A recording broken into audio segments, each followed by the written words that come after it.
আল্লাহ পাক পাঠিয়েছেন তার ইবাদত করতে, আর এই বস্তুবাদী জগৎ আমাদেরকে বলিয়ে দিল কিভাবে? কয়েকটা প্রলোভন দিল। প্রথম প্রলোভন হচ্ছে টাকা, তারপরে জীবনে কি করব প্রতিষ্ঠিত হওয়ার চিন্তা, তারপরে চাই চাই আরো চাই এই একটা আকীদা দর্শন, তারপরে আমার স্ত্রী সন্তান আহার পরিবারের কি হবে, আর আরেকটা দর্শন আছে, এটাকে বলে চারবাক দর্শন। এবং দুঃখের সাথে বলতে হয় আমাদের রবীন্দ্রনাথ ঠাকুর কিন্তু এই দর্শনের মানুষ ছিলেন। চারবাক কিরকম? তার কবিতা পড়লে দেখবেন লেখা আছে, দুহাতে যা পাও হাত পেতে নাও, দুহাতে যা পাও হাত পেতে নাও, বাকির খাতা শূন্য থাক, বাকির খাতা শূন্য থাক। ঠিক চারবাক দর্শন, এটা ফিলোসফি পড়েছেন, এখানে অনেক টিচারও আছেন আমি জানি, তারা এই কথাগুলো বুঝবেন। চারবাক দর্শন কেমন?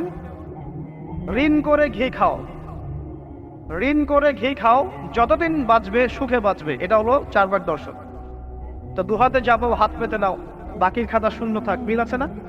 ঋণ করে হলেও ঘি খা, যেভাবে হোক ঘি খান না, মানে ঋণ করে হলেও ঘি খান, যতদিন বাঁচবেন সুখে বাঁচবেন। তাহলে এই দর্শনগুলো বস্তুবাদী না? বুঝতে পারছেন কিনা? মেটেরিয়ালিজম, বস্তুবাদিতা, মানে আপনি চোখের সামনে যা দেখছেন এই দুনিয়া, যেভাবে হোক অর্জন করে নেন, বাকির খাতা শূন্য থাক। ইসলামিক কনসেপ্ট এর টোটাল ডিফারেন্ট কনসেপ্ট। ইসলামের ঈমান, আকীদা, ইসলাম, পরকাল, মুহাম্মদ সাল্লাল্লাহু আলাইহি ওয়াসাল্লামের আদর্শ সম্পূর্ণ ডিফারেন্ট। আমরা বলি কি, এই দুনিয়াতে আমরা মুসাফির, দুনিয়াতে আমরা কি মুসাফির, কে কতদিন থাকবো কোনো ঠিক নাই। নবীজি বলছেন, হে আব্দুল্লাহ বিন ওমর, তুমি দুনিয়াতে মুসাফিরের মতো থাকো, সকালবেলা উঠলে সন্ধ্যার অপেক্ষা করো না, সন্ধ্যাবেলা হলে সকালের অপেক্ষা করো। দর্শনের মধ্যে কত পার্থক্য না? আকাশ পাতাল পার্থক্য না? এখন যদি এই বস্তুবাদী দর্শন নিয়ে আপনি চলাফেরা করেন, তাহলে তো আপনার লাইফের অ্যাম্বিশন হবে একটা ফ্ল্যাট, আর ওটা এনি হাও আপনাকে অ্যাচিভ করতে হবে, legal way or illegal way, আপনাকে অ্যাচিভ করতেই হবে, অ্যাচিভ করতেই হবে, যেহেতু আপনার মোটিভটা হচ্ছে মেটেরিয়ালিজম, বস্তুবাদিতা।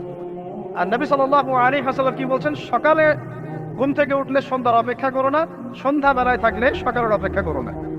তুমি দুনিয়াতে মুসাফিরের মতো থাকো, তোমার যতটুকুতে দুনিয়া চলে যায় এতটুকুতে সন্তুষ্ট থাকো। নবীজি বলছেন, তোমরা হাঁটবে যখন রাস্তায় চলাফেরা করবে, তোমাদের উপরের দিকে দেখবে না যে তোমাদের উপরে কারা আছে, অলওয়েজ দেখবা তোমাদের নিচে কারা আছে, তোমাদের চেয়ে খারাপ কারা আছে। এক ভাইকে আপনি দেখবেন আপনি সুস্থ, তার হাত নাই। আরেক ভাইকে দেখবেন আপনি সুস্থ, তার চোখ নাই। এক ভাইয়ের পা প্যারালাইজড হয়ে গেছে, এক ভাইয়ের বডি প্যারালাইজড, একজন হার্টের রোগী, একজন ডায়াবেটিসের রোগী, আপনি সুস্থ আছেন, অথচ ওই ব্যক্তির অনেক টাকা পয়সা আছে, আপনার নাই। এখানে কে ধনী বলেন দেখি, আপনি না সে? আপনার সুস্থতা আছে। আরেক ভাইয়ের অনেক বড় বড় ফ্ল্যাটস, কিন্তু আপনার এতটুকু নাই, ছোট্ট একটা বাসা। আপনার কষ্ট লাগে, আমারও যদি এমন হতো। ওই বাসায় গিয়ে দেখলেন যে ইন্টারনালি সে ব্যক্তি সুখে নাই, তার পরিবারে অশান্তি, তার পরিবারে হৃদ্যতা ভালোবাসার বন্ধন নাই, আপনার পরিবারে আছে। একটা রিক্সাওয়ালা সারাদিন রিক্সা চালিয়ে 400-500-1000 টাকা আর্ন করে বাসায় চলে গেল, গিয়ে বাসায় আলু ভর্তা, ডিম ভাজা, ডাল দিয়ে ভাত খাচ্ছে, সুখে আছে, দিনবি বউয়ের সাথে গল্প করছে, চাঁদ দেখছে। আর সেই তো কবে আপনি ওয়াইফ কিনে চাঁদ দেখেছেন ঠিক নাই, আপনি টাকা অর্জন করার নেশায় বছরের পর বছর স্ত্রী থেকে দূরে আছে, দেখারই সৌভাগ্য হয়। আসলে সুখ কাকে বলে? সুখটা কি জিনিস? ঢাকাবাসীকে সুখ বোঝানো দরকার। সুখটা কি জিনিস?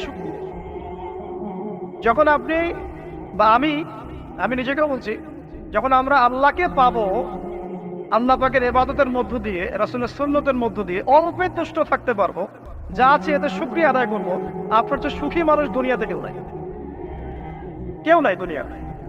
কিন্তু বস্তুবাদিতা আপনাকে এই আকীদা আদর্শ থেকে সম্পূর্ণ ডিমোটিভেট করে দিবে। আপনাকে খালি চাই চাই আরো চাই, ওই যে দু হাতে যাবো হাত পেতে নাও, বাকির খাতা শূন্য থাক। আর আমাদের দর্শন, দু হাতে যাবো হাত পেতে নাও না, বরং দুনিয়াতে যতটুকু পাও এতটুকুতে সন্তুষ্ট থাকো, বাকির খাতা শূন্য থাক না, বাকির খাতা পূর্ণ হোক। মানে পরকালটা বাকির খাতা না, পরকালের বাকির খাতাটা পূর্ণ হোক। প্রয়োজনে দুনিয়ার সব চলে যায় যাক, প্রয়োজনে দুনিয়ার সব যদি চলেও যায় যাক, তারপরে বাকির খাতা কি হোক? পূর্ণ হোক। এটাই আল্লাহ রাব্বুল আলামিন সূরা আ'লার মধ্যে বলছেন, বাল তু'থিরুনাল হায়াতাদ দুনিয়া, তোমরা এই দুনিয়ার জীবনটাকেই প্রাধান্য দিয়ে থাকো। ওয়াল আখিরাতু খায়রুন ওয়া আবকা, কিন্তু আখিরাত হচ্ছে সবচেয়ে উত্তম এবং চিরস্থায়ী। তো প্রিয় ভাই এবং বোনেরা যারা অযোগ্য শুনছেন, আজকে আমাদের প্রথম সবক হওয়া উচিত দুনিয়ার নেশায় আমরা না পড়ি। আল্লাহ পাক আমাদেরকে তৌফিক দান।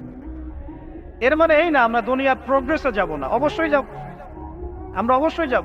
পুরো ন্যাশন জাতিগতভাবেই আমাদেরকে এই ওয়ার্ল্ডের সমকক্ষ তো হতে হবে, হবে কি না? আমরা কি ওয়ার্ল্ডের সমকক্ষ হতে পেরেছি? আপনাদের কি মনে হয় যে মিলস, ইন্ডাস্ট্রিজ, ফ্যাক্টরিজ, সেতু, ফ্লাইওভার এইগুলো করলেই মনে হয় যে ওয়ার্ল্ডের সমকক্ষ হওয়া যায়?